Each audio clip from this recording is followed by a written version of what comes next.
그 다음 질문 보겠습니다. 삼손은 나실인으로서 시체를 가까이 해서는 안 되는 사람이었는데 사자에게서 난 꿀을 먹는 모습을 보입니다. 이것이 합당한 행동인지요? 저는 합당치 않은 행동이라고 생각하는데 점 찍어놓고, 설교에서 이 내용을 통해서 의인이 사탄과 싸워서 이긴 후 얻는 꿀 같은 기쁨을 누려야 한다는 교훈을 얻어야 한다고 하셨습니다. 교훈 받을 수 있다는 얘기입니다. 그런데 저는 그 말씀이 공감이 안 됐던 게, 이 내용은 삼손의 잘못인데 왜 본받아야 할 내용으로 말씀하시는 건가라는 생각이 들었기 때문입니다. 이와 같이 저는 묵상할 때 성경의 전체적인 맥락에서 내용을 바라보고 교훈을 얻는 것이 중요하다고 생각하는데, 위와 같이 삼손의 불순종한 내용이 아름다운 성리의 내용으로 둔갑하는 이러한 묵상은 잘못된 묵상이 아닌가 생각이 듭니다. 말씀에 공감하지 못하는 제 모습이 합당치 않은 것 같기도 하여 갈등이 되면서 말입니다. 묵상을 할 때 말씀을 어떻게 분석하고 받아들이는 것이 합당한 묵상한 방법인지 알려주시면 감사하겠습니다. 좀 좋은 질문이죠, 이것도. 여기 이제 질문 내용대로, 삼손이 나실인으로서 시체 가까이 해서는 안 되잖아요. 실제입니다. 그러니까 삼손은 일단 딥나로 내려가는 것부터 옳지 않은 거거든요. 딥나에 내려가서 이방 여자를 취해가지고 결혼도 하고 이제 자꾸 내리막길을 걷잖아요. 그리고 삼손은 나실인이니까 죽은 사체에 가까이 하면 안 되는데 가까이 했고, 거기서 이제 꿀을 취해 먹었고, 그리고 이제 부모님에게 줬지 않습니까? 그리고 또 새 나귀의 턱뼈 그거 가지고 와서 또 이렇게 천명을 죽였는데, 하는 족족 보면 잘못하는 게 너무 많잖아요. 삼손이 부족한 모습을 많이 보인 것이 맞습니다. 그러니까 삼손이 하나님 앞에 잘못하는 모습을 많이 보이고 있다는 것도 맞아요. 그런데 그것만 있는 것이 아니다 그 말입니다. 잘 생각해 보세요. 삼손이 주님 앞에서 잘못만 한 것이 사실이라면은 사자가 나타났는데 맨손으로 젊은 사자를 그냥 쫙쫙 이기잖아요. 삼손이 원래 나귀 특별 잡으면 안 되거든요. 특별 잡았는데 1000명을 죽였을 때 그게 인간 능력이 아니지 않습니까? 주님이 도와주신 거거든요.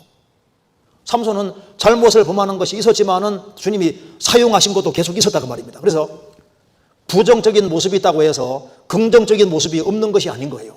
그가 머리털이 잘릴 때까지는 주님이 사용하신 겁니다. 그래서 요한계시록 2장 3장 보시면은 교회가 잘하는 모습만 있었는 게 아니지 않습니까? 잘하는 모습은 칭찬해 주시고 잘못한 것은 책망하셨거든요. 무슨 말이 되시죠? 그러니까 완벽하기 때문에만 칭찬하는 것이 아니라 잘한 것은 인정해 주시는 거예요. 여기 삼손에게서는 잘못한 것으로도 교훈을 받을 수 있고 부족한 모습이 있지만은 그 중에서도 하나님이 역사해 주신 것이 있는데, 삼손이 사자를 이긴 것은 자기 힘이 아닙니다. 하나님이 도와주셨기 때문에 사자를 이긴 거예요. 그렇지 않습니까? 삼손이 나귀 턱뼈로 1000명을 죽였을 때 그게 삼손의 힘일 수가 없잖아요. 그가 부족한 모습을 많이 보였음에도 불구하고 하나님이 그를 사용해서 1000명을 죽이게 하셨고 대적을 이기게 하셨거든요. 그렇잖아요. 삼손이 머리털이 잘릴 때까지는 주님이 그를 사용하셨습니다. 그러니까 삼손에게는 부정적인 측면도 있는 동시에 긍정적인 측면도 많이 있는 거예요. 그러니까 교훈을 두 가지로 받아야지 맞는 거다 그 말입니다. 그러니까 안 좋은, 이건 본받지 말아야 될 것으로도 교훈 받을 수 있고, 또 주님 역사해 주신 것에 대해서는 좋은 면으로도 교훈 받을 수가 있는 거예요. 무슨 말이 되시죠? 여기 사사기 16장 찾겠습니다.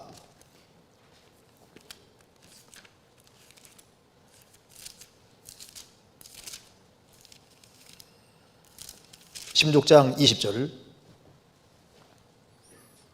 20절 들릴라가 가로되 삼손이여 블레셋 사람이 당신에게 미쳤느니라 하니, 삼손이 잠을 깨며 이르기를 내가 전과 같이 나가서 몸을 떨치리라 하여도 여호와께서 이미 자기를 떠나신 줄을 깨닫지 못하였더라. 자, 삼손이 머리털이 잘릴 때까지는 하나님이 삼손을 떠나지 않았습니다. 삼손과 계속 함께 하셨던 거예요. 그렇기 때문에 삼손이 소래 골짜기로 내려가고 그 부족한 모습을 많이 보이지 않습니까? 그래서 부정적인 모습을 많이 보였고 나신으로서 해서는 안 되는 것을 계속했다 그 말입니다. 그럼에도 불구하고 하나님이 그를 완전히 떠난 것이 아니었어요. 그러니까 사자를 만났을 때 하나님께서 삼손에게 힘을 주셔서 사자를 쫙 이기게 하신 거라고. 그리고 블레셋 군대가 쳐들어올 때 낙이 잡혀가지고 1000명을 이겼는데 그게 왜냐하면 하나님이 함께 하셨기 때문에 그런 거라고. 함께 하고 있었는데 언제 하나님이 떠났냐 하면은 이게 들릴라가 주님보다 더 위로 올라간 거예요. 그래서 들릴라에게 자기 비밀을 실토하고 머리털이 잘리는데 이게 무슨 말입니까? 머리털이 잘린다는 것은 뭐냐면은 하나님보다 들릴라가 더 높아진 겁니다. 그래서 하나님이 딱 떠나신 거예요. 그래서 여호와께서 이미 자기를 떠나신 줄을 깨닫지 못하였더라. 그래서 삼손에 대해서는 잘못한 것에 대해서 우리는 이렇게 잘못하지 말아야 되겠다는 부정적인 교훈으로 교훈받을 수 있습니다. 실제로 그래요. 그런데 그것만 있는 것이 아니라 삼손에게 하나님이 함께 하셨기 때문에 부족한 것에서도 하나님이 함께 하실 때 젊은 사자를 이긴 것처럼 우리가 부족하고 연약한 모습이 있어도 주님께 끝까지 기대고 의지하고 신앙 가지고 살아가면은 그 속에서 젊은 사자 이긴 것처럼 근신하라 깨어라 너희 대적 마귀가 우는 사자같이 돌아다니며 3개를 잘 탔나니 믿음을 굳게 하여 저를 대적하라. 그리스도인이 믿음을 가지고 살아갈 때 부족한 모습이 있어도 거기에서 주님께 의지함으로 삼손이 사자를 이긴 것처럼 마귀의 시험을 이기고 그리고 환경이 사자처럼 다가와도 이기고 그리고 주님 말씀 의지해서 이기는 그런 일이 실제로 있는 거예요. 그리고 우리가 하나님 말씀을 지키고 어떤 시련과 어려움을 하나님 도움으로 이겼을 때는 그 다음에 사자에게서 꿀이 나온 것처럼 성경에서 꿀을 말씀으로 표현한 것도 많거든요. 사실 말씀이 언제 깨달아지냐 하면은 큰 어려움과 시련이 있을 때 하나님의 도움으로 이겼을 때는 거기에서 또 말씀이 깨달아지는 달콤한 말씀들이 많이 있다니까요. 실제로 그렇게 교훈받을 수 있다 그 말입니다. 그러니까 긍정적인 측면과 부정적인 측면이 있으니까 여기에 질문한 내용도 묵상을 할 때 넓게 크게 묵상하면은 두 가지적으로 다 묵상이 될 수 있는 거예요.